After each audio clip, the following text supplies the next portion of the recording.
Janshakti news, निर्भीड व निपक्ष बातम्यांचं खुलं व्यासपीठ। तर जनशक्ती न्यूज मध्ये आपल्या सर्वांचं स्वागत।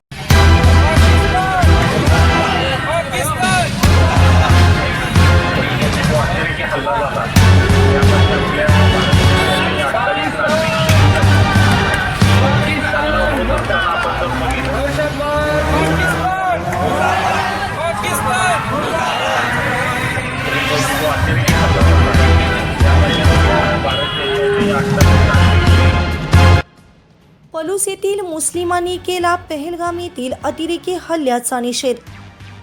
पलूस तालुक्यातील मुस्लिम समाजातील बांधवांनी काश्मीर येथील पहलगाम येथे पर्यटकावर जो अतिरेक्यांचा हल्ला झाला या हल्ल्याचा निषेध केला। कुंडलवेस येथून छत्रपती शिवाजी महाराजांच्या पुतळ्यापर्यंत निषेध फेरी काढण्यात आली। यावेळी सर्व मुस्लिम समाजातील बांधव उपस्थित होते।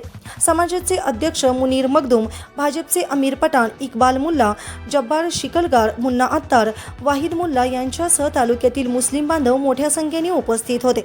यावेळी पलूस शहरातील काँग्रेस पक्षाचे नेते वैभव पुदाले, संदीप शिसाळ, विशाल दळवी, भाजपचे रामानंद पाटील, राष्ट्रवादी काँग्रेस शरद पवार गटाचे क्रांती कारखान्याचे व्हाईस चेअरमन दिगंबर पाटील, शिवसेना उभाटाचे विनायक गोंदिल यांनी निषेध फेरीत सहभागी होऊन आपले विचार व्यक्त केले।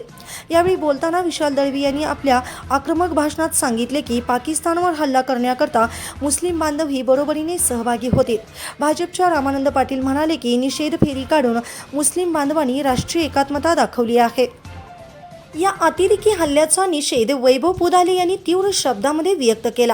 राष्ट्रवादी काँग्रेसचे क्रांती सहकारी कारखान्याचे व्हाईस चेअरमन दिगंबरदादा पाटील म्हणाले, काश्मीरमधील मुस्लिम बांधवांनी अतिरेक्यांच्या हल्ल्यामध्ये पर्यटकांचा जीव वाचवण्याकरता प्रयत्न केले आहेत।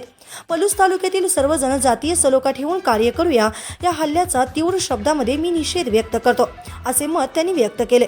यावेळी निषेध फेरीवेळी पाकिस्तान मुर्दाबाद, हिंदुस्थान जिंदाबादच्या घोषणा देण्यात आल्या। पाकिस्तानचा ध्वज असलेल्या प्रतिमा यावेळी फाडण्यात आल्या। यावेळी पलूस तालुका मुस्लिम समाजाचे अध्यक्ष मुनीर मखदूम यांनी अतिरेक्यांच्या हल्ल्याचा तीव्र शब्दामध्ये निषेध व्यक्त केला।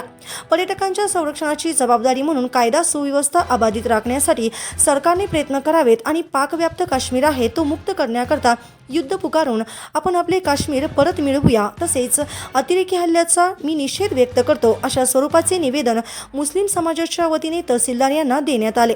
नायब तहसीलदार कामिनी नगरे यांनी निवेदन स्वीकारले आणि तिथं तुमचा धर्म विचारून तिथं गोळ्या घालण्यात आल्या।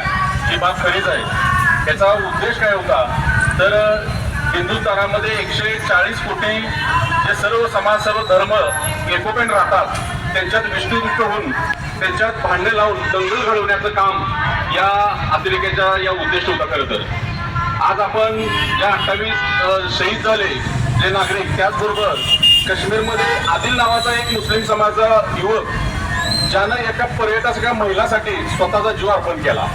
अतिरेक्याने त्याला 2-3 वेळा वॉर्निंग दिलं की तू सोडून जा, तर नाही म्हटला ही माझी भगिनी आहे आणि पर्यटकांनी सोडणार नाही। शेवटी त्या अतिरेक्याने गोळ्या घातल्या।